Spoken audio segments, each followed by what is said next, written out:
It's no secret that Marvel is the king of post-credit scenes and build-up towards major films in their universe, with characters like X-Men and Spider-Man now joining the Avengers movies. It's surreal to think that at one point, Marvel started off with a series of mid-budget action films using only characters that lacked much success on the big screen. It's weird returning to the late 2000s and seeing how Marvel approached their films and universe at the time. This was an era where they were trying to do something that had never been attempted, with no way of knowing if it would work or not. However, because it was such a new kind of approach to film, there was a sort of magical feeling when it came to watching these movies. We had no pre-established idea on how this universe would be like, so it was kind of an event in itself to see how Marvel would adapt these heroes and what heroes would be set up in the end and post-credit scenes, a kind of magic that is no longer possible today. Think back, it's 2008 and Marvel's brand new dedicated film studio is about to release their first movie, Iron Man. Now the movie from the trailers looked very interesting and you'd absolutely go and watch it once you had the chance. However, there was not much to look forward towards. Sure, you believed the movie would be great and would spawn some sequels down the line, but there was no reason to think that it would spark a massive multi-film cinematic universe stretching decades and bringing together characters from other film franchises. Currently, it's just like any other superhero film series out there. However, everything changes once you watch the film and witness Marvel's first post-credit scene. The scene features Nick Fury coming to Tony Stark to not only tell him that there's a wider world out there, but also the fact that he's working on something connected to the Avengers. I'm here to talk to you about the Avenger Initiative. Okay, so now it's clear that Iron Man exists in some kind of wider universe, and there are other heroes in this world, something that by this point is very surreal to think about. In an alternate version of this scene, Nick Fury would actually directly tease the X-Men and Spider-Man. As if gamma accidents, radioactive bug bites, and assorted mutants weren't enough. This was back when Marvel Studios was still trying to sort out the rights to use these characters. So in an alternate timeline, there was the possibility that Iron Man existed in the same world as Sam Raimi's Spider-Man and Fox's X-Men, considering that Hugh Jackman's Wolverine was planned to appear in Raimi's Spider-Man as well. This could have absolutely been the original MCU before it fell apart. Iron Man is a relatively grounded story when compared to the later MCU films. Sure, there are some high fantasy elements present, but it's presented in a very down-to-earth and realistic way, like this world could feasibly exist in our own reality. This did create an interesting question. If Iron Man was grounded, how the hell would the other characters in this world be presented?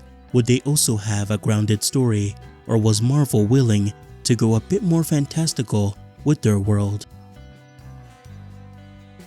The next movie to come out from this universe was The Incredible Hulk, which was another relatively grounded story which took a fantastical character and framed them in a realistic way. The post-credit scene for that movie shows Iron Man visiting Ross to tell him how he's creating some kind of special team. What if I told you we were putting a team together? Now by this point, you start to develop certain ideas on what this wider universe story was going to be like. The fact that Tony Stark was talking about creating a team meant that he did indeed begin working with Nick Fury at the end of the first movie and was actively helping him establish the Avengers. So by this point, these were the kind of ideas we were getting about this universe. Tony Stark and Nick Fury were trying to establish an Avengers initiative, meaning that they were perhaps trying to recruit people of extraordinary abilities. Tony Stark was one of the people going around to assess and recruit heroes, and perhaps was trying to get the help of the US military to capture the Hulk, who now seemed to gain some kind of intelligence. The question now was, what other heroes would be featured? Cut to the release of Iron Man 2. Visually and stylistically, it was pretty faithful to the original film, but also introduced Black Widow as well. So here, we knew for sure that she'd be a part of the Avengers, perhaps War Machine as well, since he was also a pretty major supporting character. By this point,